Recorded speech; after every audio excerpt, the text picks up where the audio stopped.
Наколоть дрова, почистить дорожки от снега, организовать концерт в сельском клубе. Речь не о тимуровцах, а об активистах Северного десанта. Патриотическое движение в регионе с 2017 года. В программу входит шефская помощь ветеранам Великой Отечественной войны, труженикам тыла, пенсионерам и людям с ограниченными возможностями здоровья. А еще мастер-классы для школьников и концерты для местного населения. Ребята и помогают местному населению в плане чистки снега, колки дров, еще и работают в школах. Они проводят мастер-классы на всей школе от 1 до 11 класса. Вечером они показывают концерт. Перед концертом они еще играют в спортивные игры. Времени у ребят отдыхать нету. В этом году акция проходила с 21 марта по 3 апреля.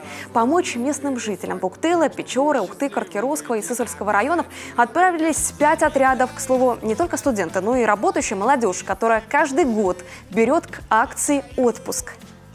Брать отпуск ради того, чтобы уезжать от городской рутины в районы, к селам, общаться с людьми в населении. Это действительно, так скажем, некий новый глоток свежего воздуха.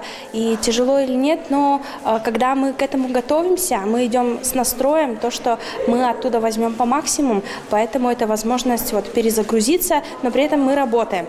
Совмещать достаточно несложно, стоит только захотеть.